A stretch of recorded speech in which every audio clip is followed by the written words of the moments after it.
Facebook, Instagram, YouTube உள்ளிட்ட 26 சமூக வலைதளங்களுக்கு நேபாள அரசு தடை விதிச்சதால அந்த நாட்டில் பெரும் கலவரம் வெடிச்சிருக்கு.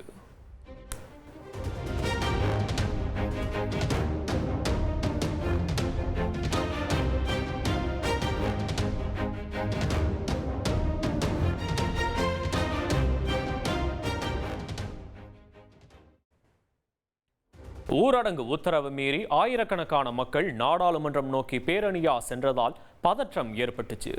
போலீஸ் தடியடி நடத்தியும் தண்ணீரை பீச்சு அடித்தும் போராட்டத்தை ஒடுக்க முடியாம துப்பாக்கிச்சூடு நடத்தினதால 15க்கும் மேற்பட்டோர் உயிரிழந்திருக்காங்க.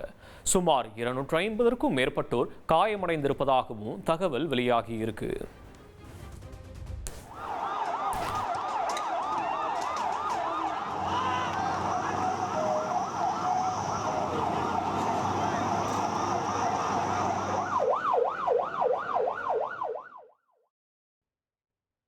இது ஒரு பக்கம்னா, நேபாளத்தில் அரசுக்கு எதிரான போராட்டத்தில் பெரும்பாலும் ஜென்சி தலைமுறையினரே பங்கேற்றதா வெளியாகி இருக்க தகவலும் பரபரப்பை ஏற்படுத்தி இருக்கு.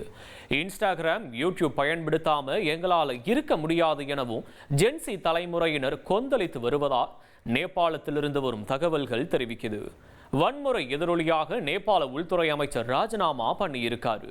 சமூக வலைதளம் தடை தொடர்பா அந்நாட்டு பிரதமரும் முக்கிய ஆலோசனையில் ஈடுபட்டிருக்காரு.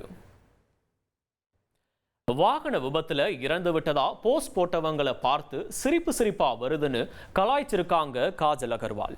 பிரபல நடிகையான காஜல் அகர்வால் வாகன விபத்தில் இறந்து விட்டதாக சமூக வலைதளங்களில் வதந்தி ஓடிட்டு இருக்கு. இது குறித்து போஸ்ட் போட்டவங்க காஜல் அகர்வால் சிலர் வன்மத்துல பொய் தகவலை பரப்பிட்டு வருவதாகவும் இதனை பார்த்த உடனே சிரிப்பு வந்துவிட்டதாகவும் சொல்லியிருக்காங்க. கடவுளோட அருளால் நான் நல்ல ஆரோக்கியத்துடனும் பாதுகாப்பாகவும் மகிழ்ச்சியாகவும் இருக்கிறதாகவும் காஜல் பதிவு பண்ணியிருக்காங்க.